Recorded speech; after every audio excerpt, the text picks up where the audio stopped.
Hello, everyone. Hello, ladies. Hello, goddesses. Look at you two. Hello. Hi. Hello, everyone. Good morning. Hi, John. Good morning. Good morning. Hello, Good afternoon. the world. Yes, good afternoon, good evening. It's 11 a.m. And good night. Yeah, and good night. It's 11 a.m. on the East Coast. Rebecca, 4 p.m. probably in the UK. Yeah. And Anita, up and early and sunshine at 8 a.m. in the morning. Yeah. Anita's a morning person. You've been up since like 5, right? Yeah, right. Exactly. Absolutely. This is Good where morning, I everyone. admit. Yeah, this is where I admit I'm not exactly a morning person. You wouldn't know it though, Anita. No. Yeah, you look great. Oh, thank you. You guys look great too. I know I was. Yeah, I was up at 7. I'm just a big fan of the fluorescent lights, John. Tell me about them. Oh, do you like? It's really my aura. I can project it no matter where I want, because as a soul, you have many abilities, So good morning, everyone. That's just special light. I'm a blue person, actually. I'm feeling blue, but blue, I think I do a lot with color too. And I think, I tell people, look at the colors, that you're wearing, that are in your house, that are around you. And I think when you look at color, people never look at it. Once you understand colors, you never look at them the same way again, So, That's but true. Happy TGI, everybody. People are like, who's this? Who are they? What are they doing? We're just coming on here. I have a little chat with you, make an announcement, but come on in. Good morning, good afternoon, good evening. Welcome. And with me is Rebecca Campbell from the UK, Hay House author. I met her more officially in Tampa a couple of months ago. I was going to say last year. And then, of course, Anita Morjani. So why don't we introduce ourselves for some people who may not know who we are, which is possible. So let's start with, I'm going to go to my right, if that's how I'm looking at it. We'll start with Anita. How are you, Anita? Good morning and happy Friday. TGIF, Anita. Thank you, and happy Friday to you. And I'm well, thank you. And by the way, I wore blue for you today, John, because the last time I didn't wear blue, John said, "Why aren't you wearing blue?" So here I am. Although I know that was for a different event. However, I wore blue for John because I know he loves blue. So I'm Anita Morjani, and for anyone who doesn't know me, I wrote the book "Dying to Be Me," which chronicles my journey through cancer. And at the end, and I had a near-death experience because I had end-stage lymphoma. I was supposed to die. I was in my final hours of life. Excuse me. And but I didn't die. So even though the doctors had said that these were my final hours, my organs shut down, I entered into a near-death experience. I found my purpose. I understood why I had cancer, and I realized it wasn't my time to die. And I came back, and here I am, 17 years later, still here. So that was Dying to Be Me. Wayne Dyer discovered my story, and he's the one that encouraged me to write a book, which I called Dying to Be Me. And the rest is history. Once Wayne Dyer discovered it, he pulled me into the Hay House circuit. He had me tour with him for 4 years until he passed. And here I am working alongside other amazing speakers and authors like John Holland and Rebecca Campbell. Yeah. I remember seeing you on PBS and with Wayne, as you know, and on stage. You and I worked at Omega together a few times. We did cruises, and I love that. And then there's the lovely Rebecca Campbell, who certain grace about you too, Rebecca, that I love. And you really do. I've seen your work. I've read it. You do really walk your talk, darling. So why don't you tell some people about you? Thank you. So I am my work is really all about connecting to the soul, which I see as the voice of your intuition. I think for me, it's all about having the direct experience of the sacred rather than seeing it outside of you, or as a place to kind of like strive towards, I had my first awakening as a teenager, where I had some really weird left field stuff happen to me, which really began when I started connecting to spirits of children who'd passed over, and then would then meet their mothers and parents.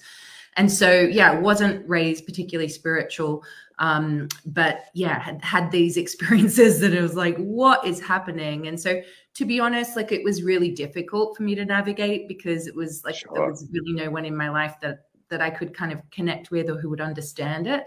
And so that's been a big part of my journey, and what I help other people with as well, of like gathering up the courage to trust the awakening journey and trust the journey of the soul, even if it scares you, especially if it scares you, even if it doesn't make sense. And so to really find a way to just kind of like develop that deep relationship and live with it each day, rather than it being like this separate double life. And I really, what Anita said and what you said, Rebecca, also, and I'll introduce myself in a second too. Anita met Wayne Dyer. I met one person. I believe we all have a blueprint that we're born with. It's something that we follow. Sometimes we go from A to B. Other times we meander way off it. We can, that by choice, we don't listen to our soul, or also some people are our detours.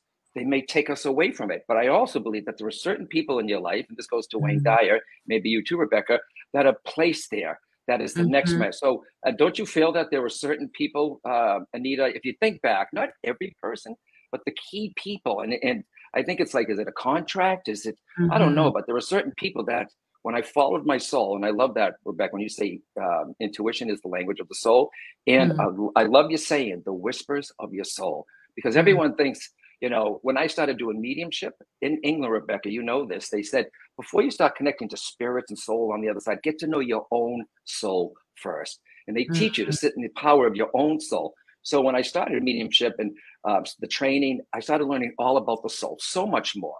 And I wrote Power of the Soul, Rebecca, Power of the Soul. You were probably a child, 2007, right? And it's some of the same, but different. So I love the way you work. Rebecca, was there someone placed in your path that you followed that took you to the next level? Such a great question. And I think I totally agree. We all have these people who are carefully placed along the way. There was a couple. The first mother that I was mentioning before was a big part of my path. We I kind of call her, like, we would go to workshops together. I actually went to a Hay House event with her.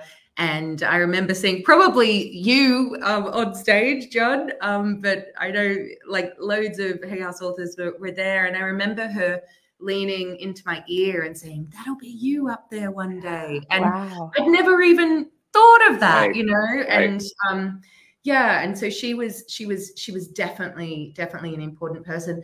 Another one, like, I'd moved, because I grew up in Australia, I moved over to London. And in my 20s, I knew what my call was. I just was gathering up the courage, and I'd been training lots in the mystic arts. And I was like really calling in like teachers who could help me like really embody and integrate it all, rather than it being just like this kind of stuff I'm learning over here. Like, how can I properly live it? And one of my teachers in my 20s was Sonia Choquette, who I know you guys know.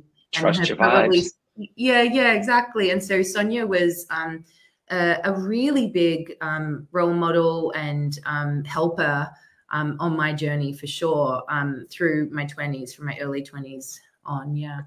What I love about Sonia is the way she was raised. She had a mother that encouraged this. I was from a family. I was born in an Irish Italian Catholic family. Grew up in the, you know, basically the streets of Boston, and I had no one else to talk to. Also, but I always knew everyone that there was something different. My family knew there was something different from me. Out of the five of us, I was attracted to. I'm John Holland, by the way, the host author. I've been in a medium and a spiritual teacher. I was always drawn to magic, spirit, religious movies, philosophy, chemistry. While my brothers, you know, anything that had to do with magic on TV, Bewitched, I Dream of Jeannie, the Ten Commandments, you know, the party, and anything like that, I was always drawn to. Not normal for a normal little boy, right? So I wasn't playing soccer or baseball with my brothers, and my dad used to say to my mother, "Something's wrong with your son." So now I'm just her son. All right. Wow. So, and I didn't have that support, just like it seems like none of us did, really, right? But we knew or understanding. Yeah, we knew something was there, and then an automobile accident put me on a path. Everyone thinks, Rebecca and Anita, that this accent that I had, which I talked about in Born Knowing, it didn't make me psychic. It already was. It was my wake-up call, and I believe that we all get them. Anita, I think we know what yours is. She died. Okay, Rebecca, maybe you had a wake-up call also. Yeah. So that's what. Once I did that, I started getting my understanding about chakras, aura, psychic ability. Why is this happening to me? I got into the mechanics of our spiritual abilities, the mechanics, not to, and I needed to know, why is this happening? How is it happening? Can we turn it on? Can we turn it off? Which led me from the psychic work to mediumship to the soul. So really, and the people that came into my life, I left, I stayed in England for 2 years. And what brought me over there was I stepped on a person's foot just after I started studying mediumship books, because mediumship started happening. I step on somebody's foot. Where are they from? England. And that would be my colleague and friend, Simon, invited me over to Bristol, and then Gordon Smith, and one thing after the other, guys. Not always easy, because Rebecca and Anita, everyone thinks that following your spiritual path should be flowing, should be easy. Not necessarily, guys, okay? Right. It is discipline, guys. And I'm a big practice of this. Anita is, and so are you, Rebecca, is a spiritual practice every day, right? A spiritual practice. And I know, Rebecca, you have one. Anita, you must do something for yourself that keeps you tapped in every single day. Mine is, well, it was walking my dog.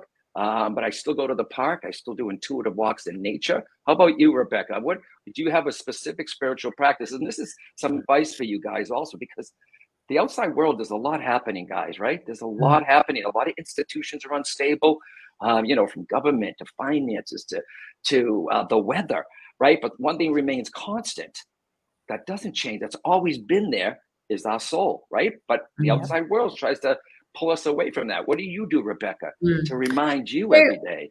I've gone through different phases where I've always had that discipline. It was this one meditation for about 10 years. And it's like I needed that discipline of the same, rhythm. And then for writing, I do intuitive nature walking. But since I've been a mum, it's so much harder to do the morning practice, because, you tend to wake up with someone screaming at you. So the practice that I've been doing, I've reorientated myself to doing, which is a core practice for me as well, is intuitive writing. Because I find I need to empty a lot more out of my head, because, I think being a mum, your psychic energy is constantly like this. And so it's so much harder to write a book when you have babies. Oh my God. So I'm noticing I have to empty out a lot more. Yeah. Yeah. And that takes discipline too, though, right? You know what? When you might see a speaker, or you might see something on TV, or you're part of a work, then you get that enthusiasm, right? You get all excited, and you're inspired. And then what happens? You kind of slowly pull away. That's the inspiration part, and you're excited. It's the discipline that you got to keep doing this, right? It's doing it every day. Anita, what about you? I do yoga every morning, regardless. Yes, every single morning I have my little yoga routine, which is part of my discipline. I am pretty disciplined. Now, by nature, I was not a disciplined person, but I have become more disciplined. And it's interesting, because as I've gone on this journey, after the near-death experience, after Wayne Dyer discovered my story, after being on stage and having to travel and do all these things, I've realized that if I don't have a discipline myself, my life can be pretty out of control with the travel and the events and the writing and the interviews. So I've had to be really disciplined with generally with things like the exercise, the yoga poses, the connection with spirit, the food I eat. I've become very disciplined with not eating foods that make me feel like I'm losing the connection. And so it's the cleaner I eat, the more connected I feel with soul and source. And so I've had to be more disciplined in so many ways because of the work I do. So it's been an interesting journey for me. It's not easy, but it's worth it. It really is worth it. I love the results. I love the results that I'm seeing. I'm not just talking about physical, but I mean in life in general, the manifestation.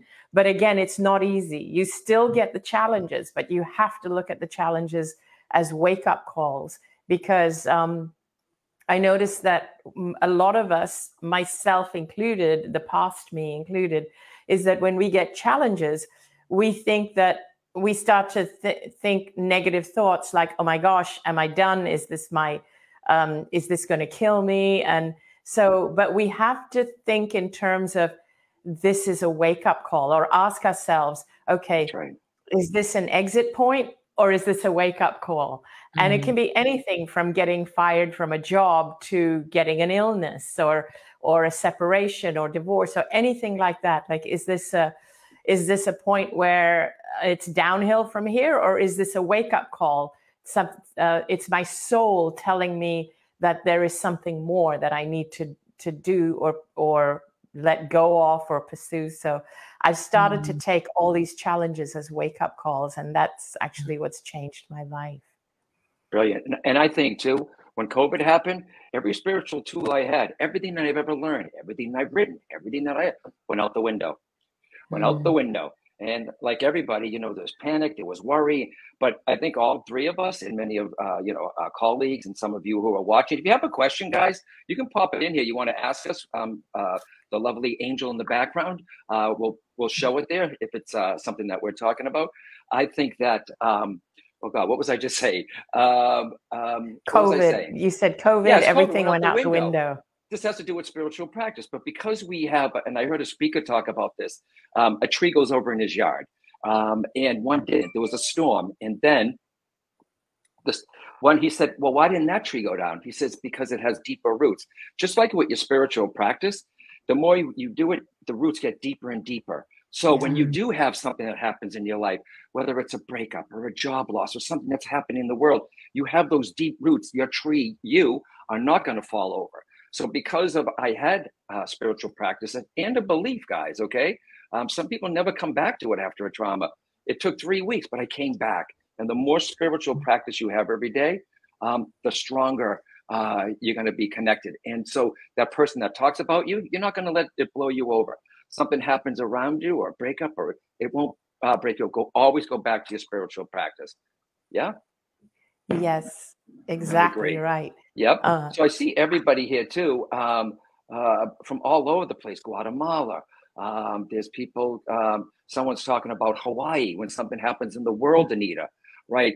Something big happens in the world. It's like, what do? You could watch something in the news, and I say, keep being the light that you are. You keep light overcomes darkness. What would you say, Rebecca, if something in the world like COVID, or like the woman was asking about the fires in Maui, what would you say, Rebecca, to someone who is?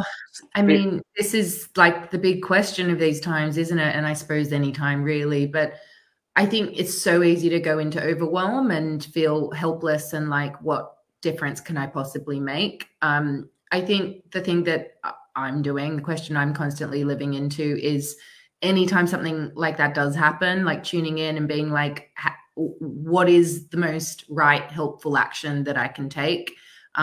Similar to like when you receive intuition, like if there's something so huge, a big change you're being called to make, whatever, you can't possibly like know the end destination every step along the way. And so I think if we all just kind of connect in with our hearts, in with our soul, and being like, how can I help here?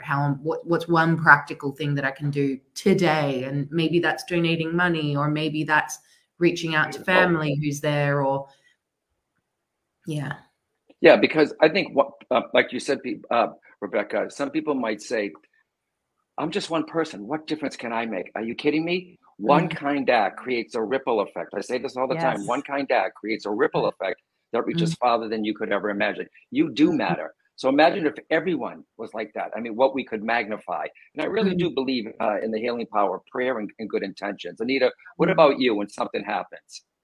The same sort of thing, healing power of prayer, and also one kind act really has the ripple effect. But also what I tell people is, don't forget to take care of yourself, because all of us, we're all connected. We're all part of the whole. And some of us, especially the people here, the people who are interested in the kind of work that we do, people like our audiences are people who are very, very giving, but they don't know how to receive. And so whenever there is a disaster, whenever there is something, a cause that needs compassion, they're in there, they're helping, they're doing their act of kindness, they're offering their compassion, their empathy, their help, their money, their donations. But if you have disaster after disaster after disaster happening in the world, like you've had COVID, you've had fires, you've had all these things, you've got all these compassionate people just giving of themselves. That's and right. they forget about themselves. And so what I want to remind all of you is that the world needs you. The world needs people like you. And because we need you to keep feeding yourselves. We need your light to stay bright. So don't forget to also find your own joy and have fun and love yourself and take care of yourself and nourish yourself. And don't feel selfish doing it because the world needs your light. Yeah.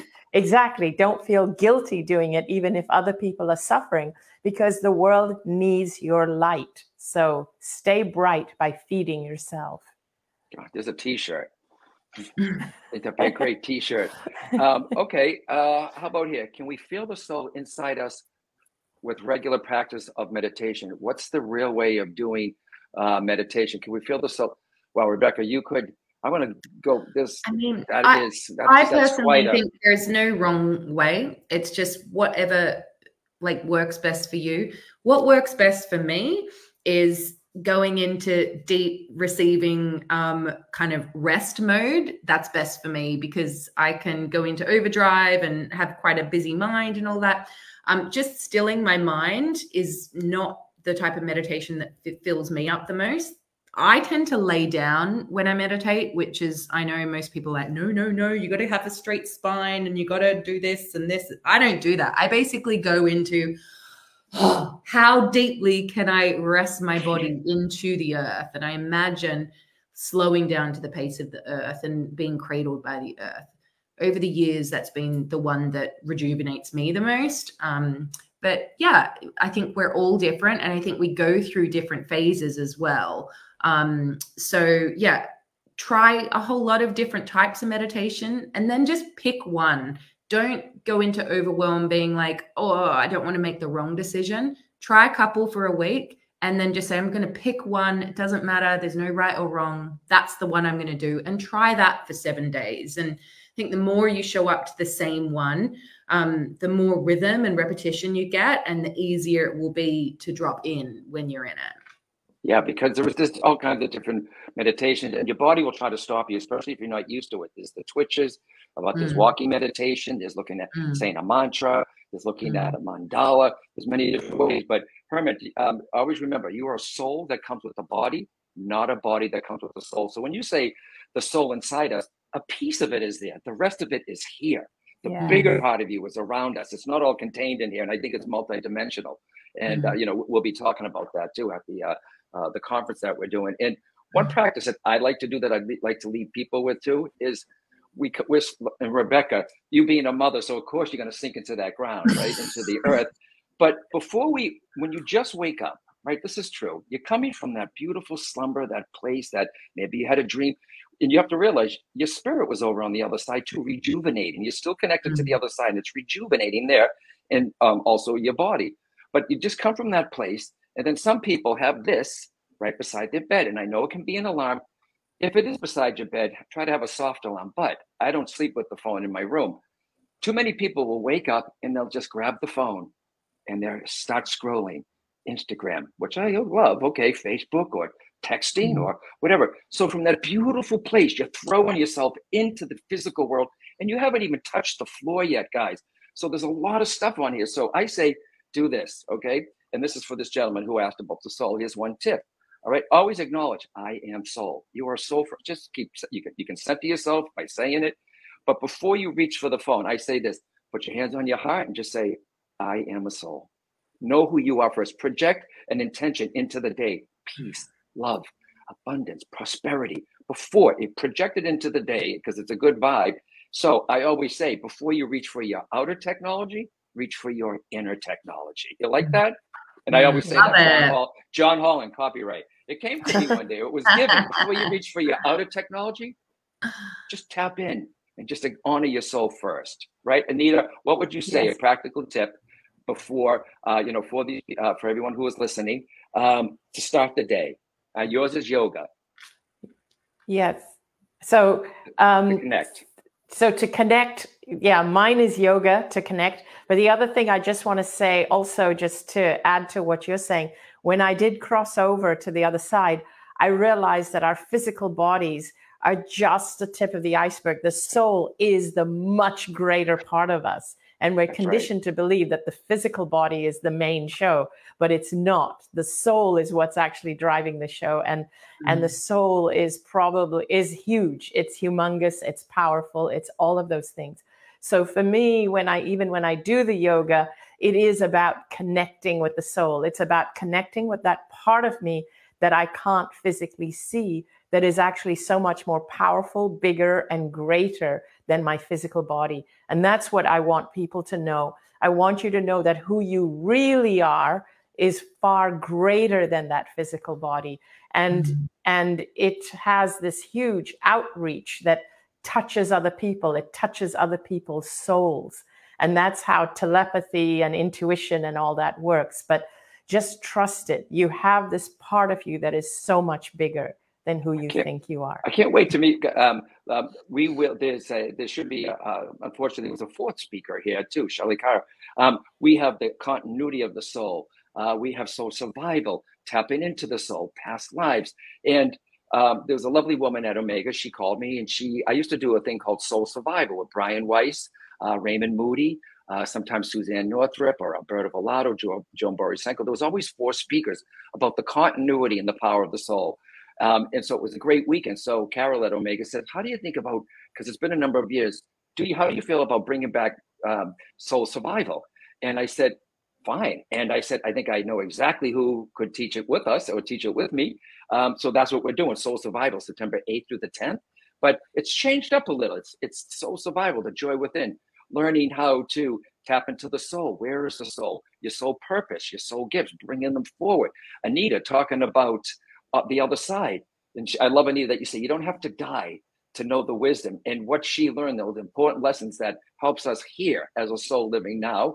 And also Shelley Kaehr will be doing past life regressions to help people with their past traumas. And to also, what I love, Rebecca and Anita, with Shelley, is she will be bringing, to go to a past life, to see the gifts, talents, and abilities you had there, to bring them forward. Maybe some people may already know what you're born with. You could play music, art, creativity, whatever.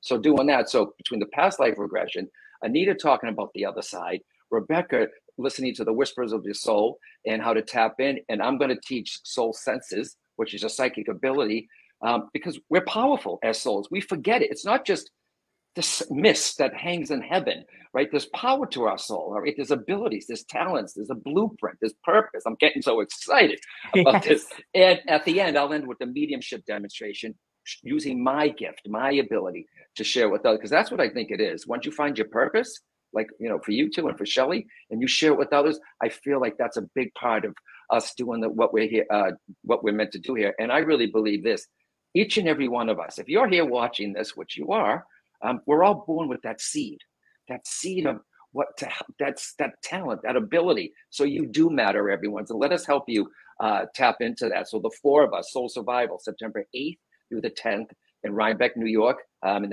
they still have time. There it is. Anita Morjani, John Holland, Rebecca Campbell, and Shelley Kaehr, who was recommended by Brian Weiss, Omega. I can't wait to meet her. I wish she could be on here today, but she is busy working. Yeah, right. So I'm looking forward to it. And Rebecca, just before, and Anita, in a few words or whatever, okay, what will you be doing at Omega? Or do you just go with the flow and see? What are you going to be doing, Anita, at Omega? So I do tend to feel out the audience, but but my intention is to take the audience on a little journey. So first of all, I will, of course, share my story. I will share some of the most important lessons I learned on the other side, which we don't get taught in this life. And I don't understand why I had to die to learn them. I think this is something that should be taught to everybody, from the time they're in school. So I will share all those lessons.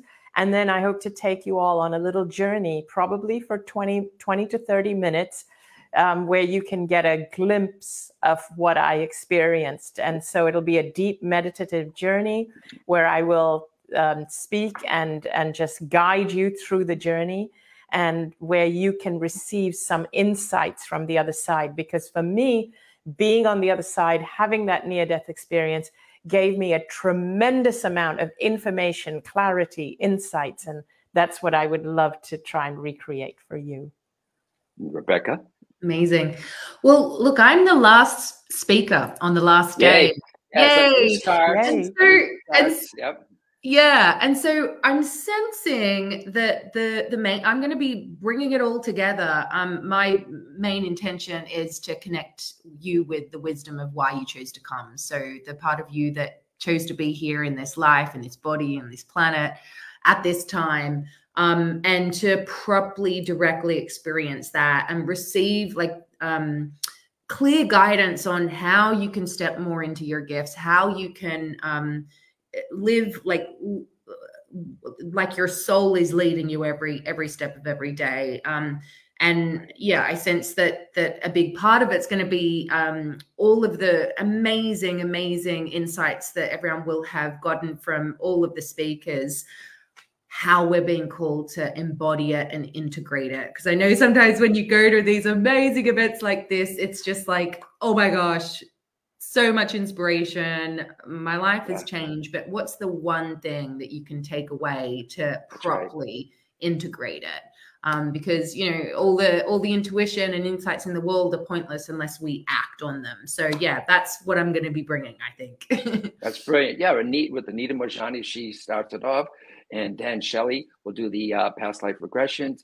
And then there she is right there, lovely. And I will talk about soul sensors and how to improve your ability so you can communicate not just with people on the other side, because of course that's my part, is helping you there, but how to, if you know what your soul sensors are, what your psychic strength is, it helps you with the people here, your job, your career. You are soul living here. But let us share that with you. And Shelley, taking people to past lives, to heal some trauma in your life, to get your gifts, talents, ability. I'm excited. And a Q&A at the end. And I don't want people to, like, Omega's beautiful, very peaceful. It's out in the woods, not in the woods. It's okay. It is structure. I've never been there, but I want people to know that if you've never been there and you're like, I never travel alone, I don't know, you're going to meet friends there, everyone. Yeah. Okay. We're part of each other's lectures. I know I'm going to be watching all of them. I'll have Laura Worcester there helping us also, who's lovely, who's in the background now, who's bringing this all up. All you need to do, everyone, is go to johnholland.com. You'll see this logo, RebeccaCampbell.com, AnitaMoorjani.com, and Shelley Kaehr, Kaehr.com. It's all there. Or go to eomega.org. And I have to thank you ladies for being up so early, Anita, and Rebecca, for you taking time from the baby in beautiful Glastonbury, where she lives. And I'll always have this affinity with England.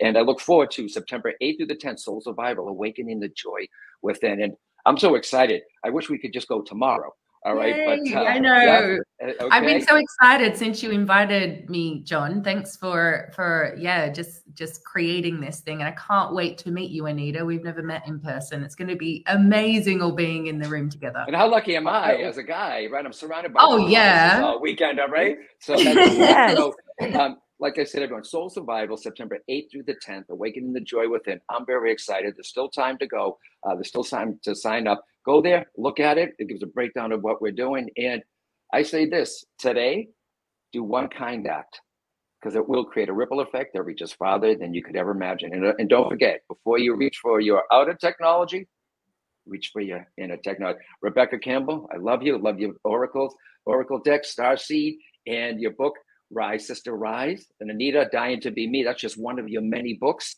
Also, and these are two authentic people. Everyone living authentic lives and living as a soul-led life. That's the whole important thing about Soul Survival Weekend. This is John Holland. I sound like I'm talking on Hay House Radio people. All right. And Danny Moorjani, who's in the background too. Thank you, everyone. And have a great day, everyone. And remember, you do matter, and you are the light. You are the light. Okay. And keep your spiritual practice, or begin one, guys. It'll ground you. All right. God bless, Rebecca. Anita, I'll see you. Thank you. Can't wait. Bye, everyone. Can't wait. So excited. Bye, guys.